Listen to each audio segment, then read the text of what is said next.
지금도 극심한 통증 때문에 밤잠을 설친다는 선희 씨. 붓기는 다 빨은 거인데 얼굴 못 만져요. 아파요. 얼굴 이렇게 만지면 자꾸 안에서 바늘가 쑤시같이. 그리고 머리 빗으면 머리가 한복씩 빠져요. 지금 머리가. 지금 먹기에 다리가 지금 다 아파오는 거 있잖아요. 사건이 벌어진 건 지난 7월 24일. 넘어져 네가 잘하고. 머리를 잡고 벽 있는데 카메라 안 보이는 쪽으로 해가 있잖아요. 벽 쪽으로 해가 머리 세 번을 갖다 집어가 보는 거 있잖아요. 둘째 오빠예요. 조용했던 집안이 시끄러워진 건 지난 6월. 아니 친오빠가 왜? 왜요? 둘째 아들이 어머니 집 2층으로 들어온 뒤부터였다고 합니다. 원래 2층은 민박집으로 운영했다고 합니다. 아니 근데 왜 들어온 거죠?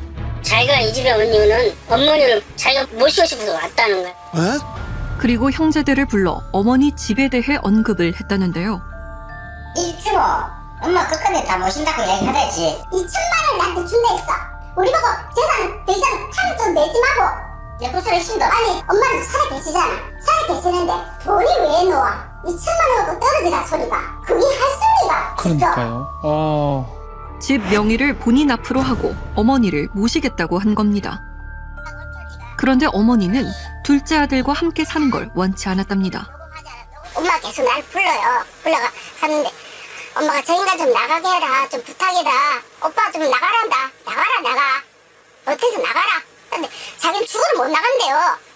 오빠 집 다니는데 왜 있냐고 내가. 가족들의 반대에도 6월 말 어머니 집 2층에 살기 시작한 둘째. 이혼한 그의 전처도 종종 들렸다고 합니다. 어? 어머니께서 좀 편찮으셔서 챙겨드리러 왔다고 합니다. 아하. 엄마한테 난리 나는 거야. 똥도 오줌도 넣고 몸이 다 오줌 빨아야 되는 거잖아. 몸 전체 다. 아이고야. 진짜 내가 속이 뒤집어지고 눈물이 나고 얼면서 들어가는데 엄마로 돼지 오락한테 이렇게 안 살게 할 거라고. 사람이 오빠 지가 본다 이러고 엄마로 이런 식으로 모시고 사냐. 어머니 집에 설치한 CCTV 카메라를 두고 시비를 걸기도 했다는데요. 몸이 경고한다니.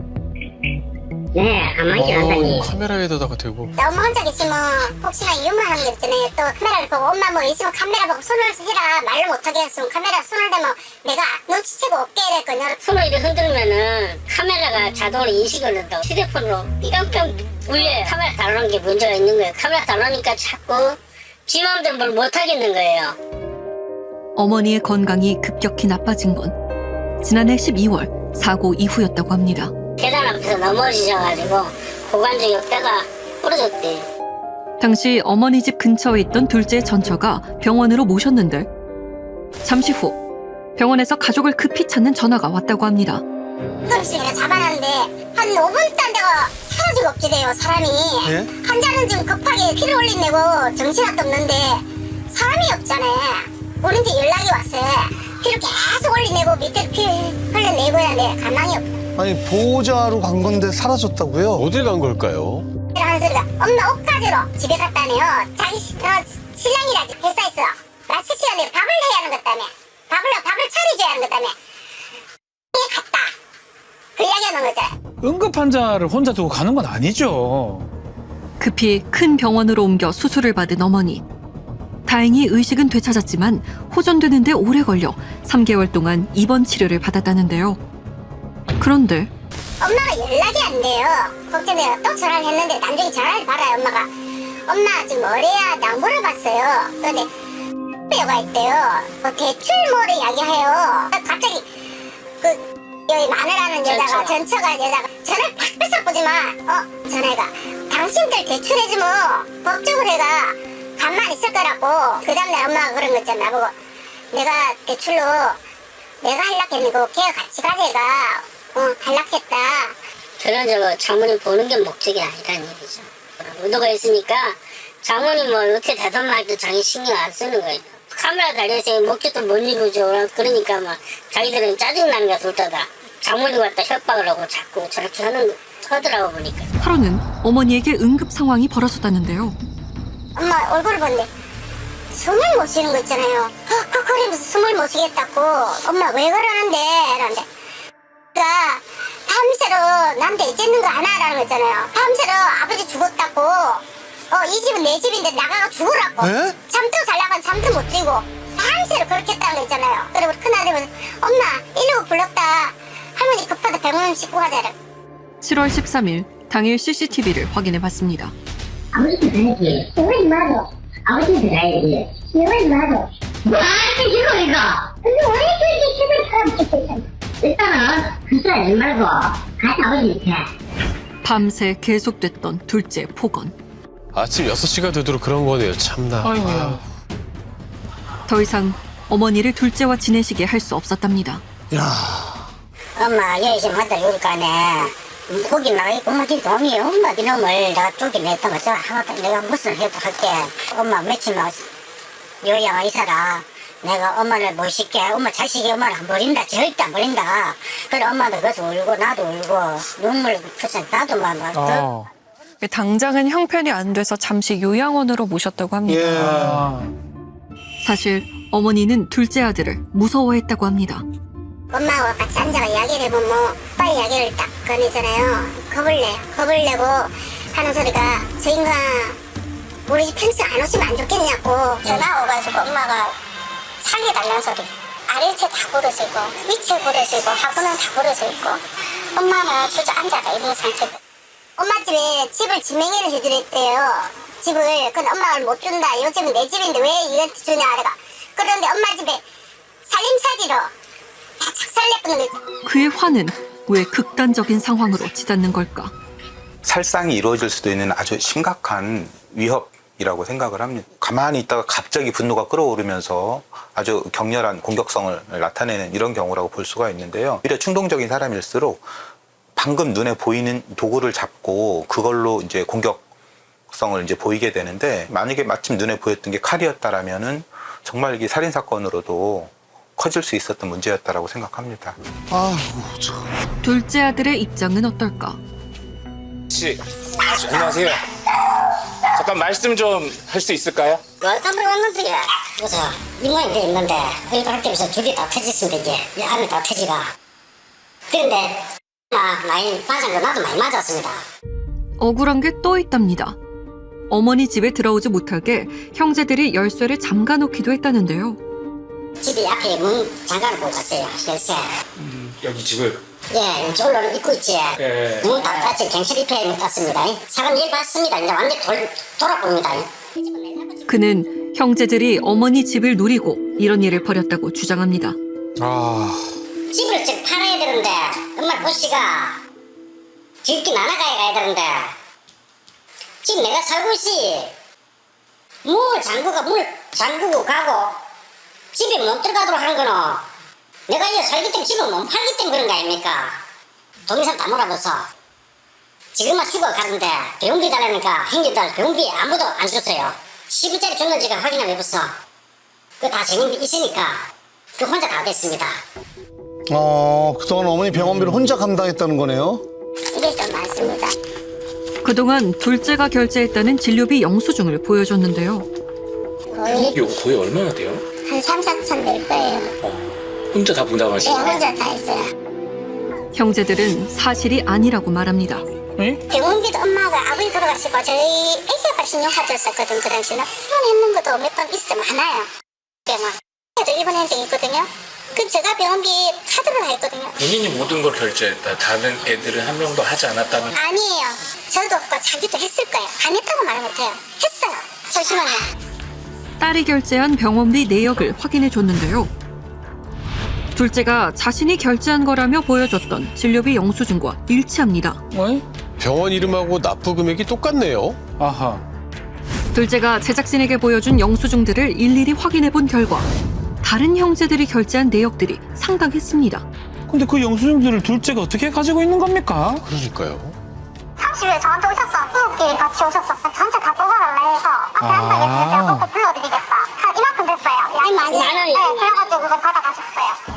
어머니 집을 두고도 둘째와 형제들의 주장은 달랐습니다. 아하. 아직 이건 어머님 명이 아니에요. 집은 내가 지었어요. 지으실 때는. 내가 보니까 내가 지은 집이라고 해. 그거 거짓말이야. 다. 엄마 최고대는 보상비를 해가. 저 이주권을 해가 봐라. 저 지었는 건물이요. 그거 마을 가면 다 똑같은 집들이에요. 자기들이 지금 집을 다 멋지게 짓지 다 똑같이 질 필요가 없잖아요. 마을에서요. 2004년 원자력 발전소 건설 당시 근처 마을로 이주하면서 받은 보상금으로 지은 집이라는 겁니다. 아하. 그런데 둘째는 본인이 직접 설계를 했을 정도로 공들인 집이라는데요. 오늘 아까부터 내가 이 집을 설계를 했어요. 지금 중공금 설계되자마자 사실 여기도 하신 거고 여기도 그렇고 이 집을 설계를 내가 했다고 해요. 가족의 이야기는 전혀 달랐습니다. 그래서 지켜는 누가 지었나 저 문중에 우리 형부가 목숨 났거든요. 그 집을 지어주고 우리 형부가 돈 다 못 받았습니다. 집 설계부터 짓는 것까지 다 자기 돈부터 자기가 설계했고 이렇게 저한테 얘기를 해가지고 아닙니다. 절대 그건 아닙니다. 둘째 전처는 어머니가 집을 둘째 아들에게 이미 증여했다고 주장했는데요. 그 증거로 동영상을 촬영해 놓았다고 합니다. 상기 공사는 증여인 소유입니다. 이거를 불러줘야 되거든요. 지난해 12월 고관절 수술을 하고 입원해 계실 때 촬영한 거라고 합니다. 증여할 것을 약정하고 동의합니까? 예. 동의합니까? 예. 예. 마음에 듭니까? 예. 좋습니까? 예. 아이고 착해라. 병원에 있을 때 왜 굳이 하셨을까요? 이거를 그때 그 당시에 어머니가 정신이 그나마 이때 멀쩡했어요. 그러니까 정신이 한 번씩 오락가락 하시는 거 있잖아요. 그래가지고 정신이 그래도 멀쩡하고 그래서 그때 해난 거고. 전문가가 보기에 문제는 없을까? 어머님이 웃고 계신데 저희들이 볼 때는 그 실리 스마일이라고 해서 부적절한 웃음입니다. 실리 스마일 그런 표정은 우리가 치매나 또는 이제 정신질환에서 나타나는 그런 부적절한 웃음이기 때문에 아마도 합리적인 의사결정 능력이 없는 상태였을 것이다 라고 추정이 되고요. 그리고 또 하나는 그냥 일방적으로 읽어나가고 그렇죠. 그래서 긍정적인 예라고 하는 대답을 유도하게 합니다. 그렇게 하면 안 되고요. 동영상 자체가 신뢰성을 갖기는 어렵다. 동영상을 촬영한 날 어머니 집과 토지에 대한 증여 증서도 작성했습니다. 어머니 도장이랑 지장도 찍혀 있어요. 엄마가 입원해 갔을 때 중증증하고 도장하고 지갑 안에 다 들어있었어요.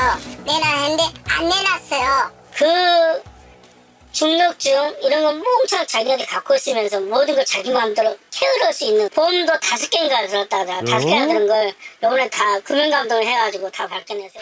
어머니 이름으로 보험을 들었는데 보험금 수령인이 둘째 전처로 되어 있던 겁니다. 100만 원 정도 지급을 받았네요. 예. 어머니 허락 없이 가입해서 취소가 됐네요. 근데 이혼한 며느리면 법적으로 남이잖아요. 보험을 모시고 다닌 것도 그 보험금 장대 타서 편취하려고 보험 모시고 다닌 거예요. 그것도 보험 하나를 봤을 때 벌써 알잖아요. 그 장모님 앞으로 했으면 장모님 앞으로 탈 거면 왜 자기들 앞으로 탈 거면 했는데 그것도 여자 앞으로 탈 거면 세기친제 지금마 지금 장모 그 약값을 갖다가 탐구해야 되는데 약값 그 보험으로 해가지고 좀 절감해가지고 사람입니다. 이것도 한 달 동안 계속 신고 날짜별로 7회 정도 동네 사건이었지 스토킹 관련사건 재물손괴 사건 기회된 공무지원법인 사건도 있었고 경찰에 자고 있습니다. 가족이란 울타리 안에 거친 풍파가 몰아친 뒤 평범했던 일상은 산산조각이 났습니다. 사실 어머니가 제일 걱정이 됩니다. 예, 맞아요. 그동안 코로나 때문에 면회가 안 돼서 지난 주말에서야 어머니를 뵙고 왔다고 합니다. 엄마 얼굴 웃음 해주었다. 맞네 엄마. 다행히 얼굴은 좀 좋아 보이시네요. 어머니 평생에 이런 분란이 일어나 속상하고 죄송한 마음뿐입니다. 하루빨리 엉켜있는 문제의 실타래를 풀고 편히 모시겠다 약속합니다. 마음으로 우리 마 똑똑 한다. 정말 참아. 집에 가자마. 엄마가 집에 빨리 돌아왔으면 좋겠고요. 좀 해결이 잘 됐으면 좋겠고요.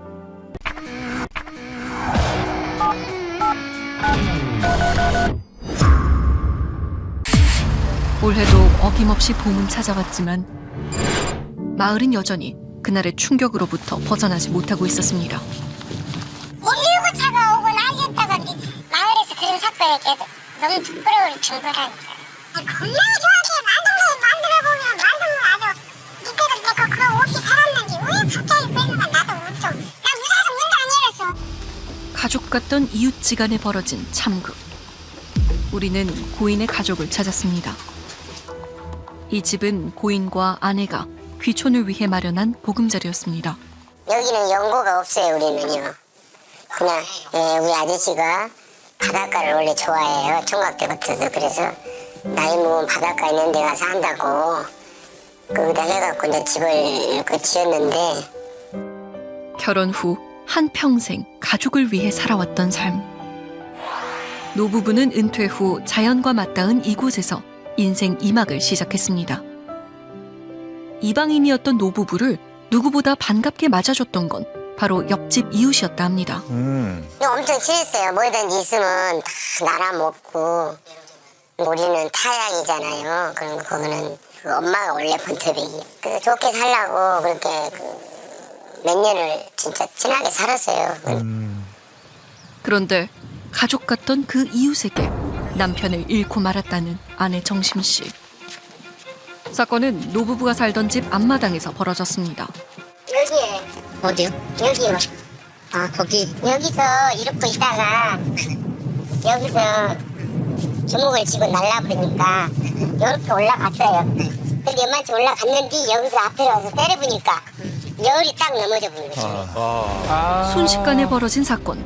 우리는 그날의 CCTV를 살펴봤습니다. 이내 주먹으로 고 씨의 얼굴을 가격합니다. 이거 너무 크게 넘어지셨는데요? 15살 소년과 76세 노인 사이에 벌어진 일. 도대체 이들에게 무슨 일이 있던 걸까? 아빠는 그 가해자 집 식구들이 그 집에 이사를 왔기 때문에 이사 선물로 뭘 해줬으면 좋겠냐 물어봤더니 그릇 세트랑 후라이팬 세트를 해줬으면 좋겠다. 이에 흔쾌히 이사 선물을 준비했다는 고 씨. 하지만 이 일이 화근이 되었다 합니다. 선물 오가는 과정에서 뭔가 트러블이 있었나 봐요. 저희 아빠는 선물을 해줬는데 감사의 인사 정도는 기본적인 건 해줘야 되지 않겠냐 싶었던 거고. 결국 고 씨는 사건 당일 이웃집을 찾아갑니다. 섭섭함을 느꼈나? 그러게요. 그런데 사건 발생 약 10분 전 이미 고 씨가 폭행을 당했다는데요. 보시면 팔을 움켜쥐고 이렇게 주물르면서 들어가고 계세요. 나중에 사람들한테 들어보니 거기서 1차 폭행으로 아니. 아빠가 맞으셨다더라고요. 누구한테? 그 학생한테. 학생한테? 이어서 집 방향으로 걷던 고 씨를 뒤따라오던 한 남자. 바로 가해자 박찬희 군이었습니다. 곧이어 박 군의 가족과 대면한 고 씨는 실랑이를 벌입니다. 지금 창고 들어갔다. 그 외할머니랑 엄마랑 나와서 저 가해자 엄마가 저희 아빠한테 물을 양동이로 물을 끼얹어요. 저걸 왜? 물까지 끼얹으시네요. 여기 가운데 말리는 사람은 외할머니예요. 가해자 외할머니. 말려야죠. 다툼이 계속되던 중 다시 한번 박 군이 나타납니다. 이 학생은 지금 장갑을 끼고 나왔어요. 여기 지금 오른손 보이시죠? 목장갑 같죠? 그래요. 그리고 고 씨의 주변을 조용히 서성이던 박 군. 계속 왔다 갔다 하고 있어요. 네네. 갑자기 고 씨에 달려듭니다. 아하, 참. 다리가 경직된 듯 그대로 넘어지고 마는 고 씨. 참. 게다가 범행 후 장갑을 벗어 던지는 박 군. 말이 됩니까, 저게? 쓰러진 고 씨 쪽을 한번 바라보더니 그대로 사건 현장을 벗어납니다. 이야. 고 씨의 가족은 현장에 없었던 상황. 딸 미나 씨는 가해자 측으로부터 처음 사건 소식을 접했다 합니다.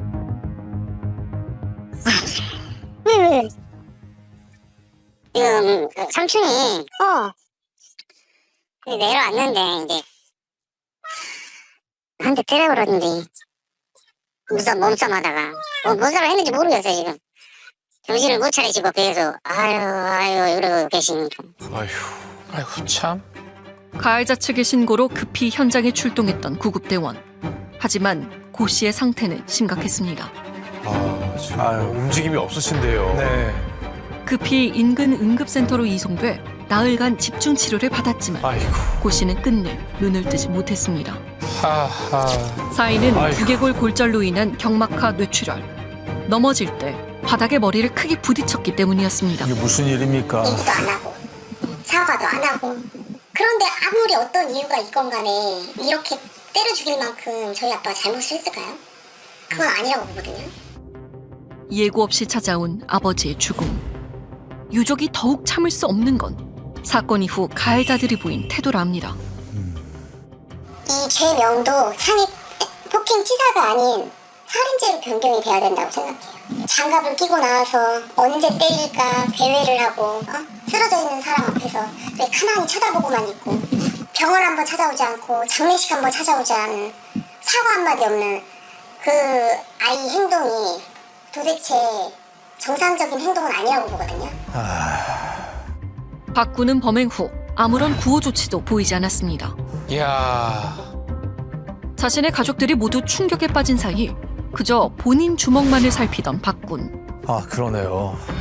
무엇보다 유족이 가장 힘들어하는 건 박군이 지난 6개월여간 아무런 처벌을 받지 않고 있다는 점이었습니다. 지금 아무리 그런 사건이 큰 사건이 있었지만 그런 범죄자가 아무렇지 않게 생활을 하고 돌아다니고 하는 게 기가 막히죠. 문제는 가해자와 유족이 여전히 도보로 채 1분이 되지 않는 인접한 곳에 살고 있다는 겁니다. 바로 앞집이었죠. 네. 예. 실제로 취재 중에도 여전히 동네를 활보하고 다니는 박군의 모습을 확인할 수 있었습니다. 이건 진짜 문제가 심각한데요. 상식적으로 이해가 안 되는 상황인데요. 네. 얼마나 불안하겠습니까? 그러니까요. 가해자 측은 이 상황을 어떻게 받아들이고 있을까? 계세요. 누구세요? 안녕하세요. 그 MBC 방송국에서 나왔는데. 지금은 이렇게 찾아오지 마세요. 초반에 응급실을 다 따라가고 사과 가고 다 있어요. 그리고 이렇게 저 집에서 내가 뭐 선물 사주라고 그렇게 얘기했다고. 근데 선물 사주라고 한 것도 우리 엄마를 맨날 쫓아다니면서 괴롭히니까 엄마가 하도 쫓아다니니까 내가 진짜 싫어갖고 따지면 했어요. 그 전에 이미 한 번 싸웠어요. 여기 보시면 입학해서 입학 사진까지 여기 찍혔더라고요. 아하. 이게 입학식 사진이에요? 네, 여기 배너에 나와 있더라고요. 고등학교 입학했나요? 25년도 입학식이라고 네, 그리고 누구예요? 입학식까지 했더라고요. 예. 이야. 불구속 수사가 이어지는 동안 박군은 고등학교에 진학했다는 겁니다. 뻔뻔하게 범죄자가 학교를 다닐 생각을 하고 일상생활을 이렇게 아무렇지 않게 하고 있다는 자체가 6개월 넘게 이렇게 하고 있다는 자체가 어이가 없어요. 사건 당시 박군은 중학교 3학년. 평소 그는 어떤 모습이었을까? 우리는 박군이 다녔던 중학교를 찾았습니다. 박군은 어떤 학생이었을까요? 학교에서도 사실은 전혀 문제가 거의 없었어요. 대신에 이제 야가 좀 활동적이에요. 전체 활동적이고 운동을 좋아하고 운동 연습, 여러 가지 운동을 거의 다 운동적으로는 섭렵을 해요. 대신에 진짜 놀랬지 않았어요? 이게 왜냐면 어마어마한 놀라. 저희도 사실 이제 이 상황에 대해서는 사건 일어난 이후에 정보에 대해서 저희가 아예 없는 상태예요. 네, 초창기부터 뭐 경찰에서 우리한테 정보를 준 것도 아니고 어떤 조사 내용을 준 것도 아니고. 아직 박군이 처벌을 받은 것이 아니기에 학교 측도 자세한 상황을 알고 있진 못하고 있다는 겁니다. 박군이 진학한 고등학교에서는 사건에 대해 알고 있을까? 해당 학교를 찾아 이야기를 나눴습니다. 여기 이제 고등학교 쪽에서는 좀 알고 있는 건지 아니면은 이거를 모르고 있었던 건지 전혀 알고 있지 않았고요. 저희는 신입생 할 때 만약에 이제 구속 수사를 하거나 아니면 딱 그 아이가 오도 가도 못하는 그런 상황이 생기지 않은 한은 그 아이가 지금 현재 판결이 난 게 아니잖아요. 사건은 일어났지만 판결이 난 게 아니기 때문에 그 아이가 입학을 하는데 전혀 문제가 없어요. 평소 운동을 좋아했다는 박군. 박군을 아는 마을 주민들은 가장 먼저 그의 다부진 체격을 떠올렸습니다. 그냥 운동을 좀 했어요. 나도 이제 같이 한번 한 적도 있어요. 헬스기로 했어요, 헬스. 내가 몇 개월 했는데 20kg, 30kg면 그애는 뭐 50kg 이상을 이렇게 그렇게 이제 등치가 있는데다가 힘 좋아. 엄청 힘이 세더라고. 체력 조건도 좋고 또. 그리고 마을 인근의 한 체육관 관장은 사건 CCTV 속 박군의 모습에 특이점이 있다 말합니다. 뭐죠? 권투요. 아이고. 이런 장갑처럼 이제도 이런 거 써봤으면 제가 이런 그 복싱을 배웠던 애라고 하면 자기가 때리면서 마찰 때문에 양기니까 장갑을 끼었을 수 있다는 거죠. 그럴 가능성도 있다. 그렇죠, 당연하죠. 예를 들어서 내가 이거 샌드백을 치는데 저도 일반 우리 얘들한테 장갑을 하지 마라 그래. 우리는 저희는 때릴 줄 아니까 하지만 일반인들이 때리면 애들 때리면 마찰력 때문에 이렇게 나가거나 그러면 쓸려가지고 까져거든요. 여기서 다 까져버려. 근데 장갑을 끼면 안 그러죠. 그렇죠. 네. 스스로 손을 보호하기 위해 목장갑을 착용했을 가능성이 있다는 겁니다. 하하. 아이고. 실제로 박구는 킥복싱장을 다녔던 것을 확인할 수 있었습니다. 맞네요. 배웠네요. 우리는 가해 학생이 직접 다녔던 체육관으로 향했습니다. 그거 아직 사건 해결이 안 되는가 봐요? 아직도 안 돼가지고. 이 체육관 한 달하고 2달은 안 됐어요. 2달. 한 달 걸려요. 체육관 다닐 때는 착했죠. 원래 남성을 많으면 술 마셔도 분위기 붙잖아요. 걔는 아무것도 안 했어도 애초에 분위기 많은 애였어요. 등치도 좋고 굉장히 체육관 다닐 때는 문제도 없었고 피지컬도 있고 운동성도 좋고 해가지고 배운 거에 비해서는 굉장히 좀 잘못했어요. 수련 기간은 짧았지만 탁월한 운동신경을 보였다는 박군. 아, 전문가는 바로 그 지점에 주목해야 한다 합니다. 어른들 싸움인데 중학생이 거기에 개입을 해가지고 뭐 어떤 폭력을 사용했다. 근데 사실은 처음부터 계속 같이 있었어요. 같이 있으면서 자기는 그걸 관찰하고 있는 거죠. 아, 우리 할머니, 우리 외할머니하고 우리 엄마를 이 사람이 좀 무시하는 것 같다. 그러니까 내가 여기서는 좀 보호를 해줄 수 있는 유일한 사람이다. 그렇게 생각을 했을 가능성이 있어요. 순간의 선택으로 돌이킬 수 없는 범죄를 저지르고만 소년. 아이고. 한때는 가족같이 지냈던 이웃이었지만 이제는 철천지 원수가 된 사이. 가해자 측은 이를 어떻게 받아들이고 있을까? 폭행을 한 이유에 대해서는 뭘까요? 아무 일 없이 그냥 애가 가서 폭력을 썼다고요? 우리 애기 미친 애기 아니에요. 그 정도로. 뭐 조용하고 얌전하고 학교에서도 교우한 게 좋고 선생님들도 좋게 평가해주고 그런 애예요. 친했던 할아버지잖아요.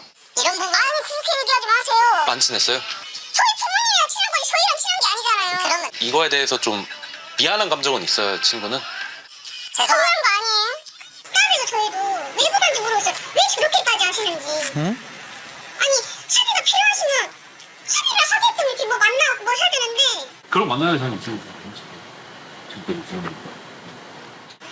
지금 너무 늦지 않았을까요? 그래서 이제 재판인데. 와. 재판하면 분탁 걸잖아요 이제. 분탁금 이제 해갖고 만약에 거기를 이제 돈을 그거 해야지 뭐 어쩌겠어요. 가해자 박군은 여전히 일상생활을 이어가는 상황. 우리는 수사 진행이 더딘 이유를 반드시 확인해야 했습니다.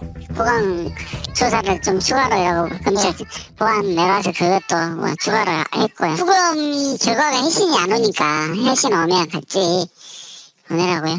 담당자도 빨리 하려고 우리도 저기 이야기하고 했는데 접촉도 하고 했죠. 근데 그건 좀 늦어진 것 같아요. 좀. 취재 도중 지난 6개월간 사건의 발목을 잡았던 부검 감정서를 마침내 확보할 수 있었습니다. 나왔네요. 네. 너무 늦은 거 아닌가요? 이런 건들은 좀 빨리 진행할 수 있도록 도움을 드려야 되는데 보통 저희가 한 20일 정도 걸리는 경우가 있는데 왕왕 부검 건수가 너무 많아가지고 일이 밀려있는 경우들도 있고 그래서 아마 늦어질 경우도 있는데 병원 수술 기록이랄지 이런 걸 다 보고 부검을 들어가기 때문에 그 감정 자체가 많이 어렵지는 않을 것 같고 조금 더 빨리 낼 수 있지 않았을까 하는 아쉬운 점이 있죠. 제가 보기에도. 부검 감정서와 사건을 살피던 법의학자는 범행 속 한 가지 새로운 가능성을 제시합니다. 이게 고개가 이렇게 젖혀진다고 완전히 이게 이렇게 경직이 오잖아요. 네, 다리에. 근경직이.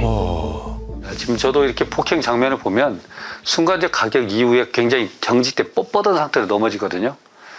근데 보통 우리가 이제 뒤로 넘어져서 뇌출혈, 두개골절면 뇌출혈이 있어도 그렇게 갑작스럽게 경직된 상태를 보여주진 않아요. 이게 말하자면 가격 자체로 1차 뇌출혈이 발생하고 그다음 그로 인해서 넘어지면서 후속된 뇌경막 가출, 뇌두개골절이 또 발생한 것 같다. 이렇게 보는 게 좋을 것 같아요. 그렇다면 이 사건은 앞으로 어떻게 흘러갈까? 유족 측은 소년이 노인을 죽이려는 의도가 있었다고 주장합니다. 유족 측에서 주장하는 것처럼 목장갑을 끼고 있었다. 그렇기 때문에 폭행을 할 때부터 살인의 고의가 있었던 게 아니냐. 이런 점이 입증이 되면은 검찰이 공소장 변경을 할 수 있을 것으로 보입니다. 그런데 이게 살인의 고의라는 거는 내가 이미 이 사람을 칠 때부터 그냥 때리겠다 이 정도 생각이 아니라 죽음에 이르게 하는 결과를 만들겠다. 이런 고의가 있어야 되고 혹은 죽어도 상관없다라는 미필적 고의가 있어야 되거든요. 그런데 이 사건은 여러 가지 정황을 봤을 때 그렇게 살인의 고의를 인정하기 쉽지는 않아 보입니다. 보물처럼 소중한 쌍둥이 소녀를 품에 안고 환히 웃던 고인. 아유. 이제는 함께 갈 수 없지만 고인이 생전 가장 좋아했던 곳으로 향합니다.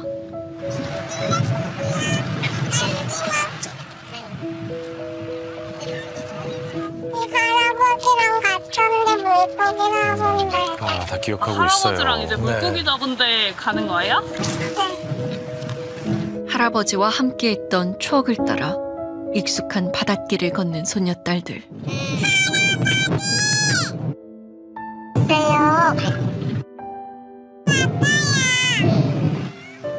한참을 텅 빈 바다를 바라보던 아내는 결국 눈물을 훔칩니다. 약간 진지 많이 보고 싶었지만 그래도 어떡하겠냐고. 내가 있었으면 그런 일도 없겠다 싶고 그러니까 그런 거 좀 생각하면 많이 미안하다. 많이 그렇네.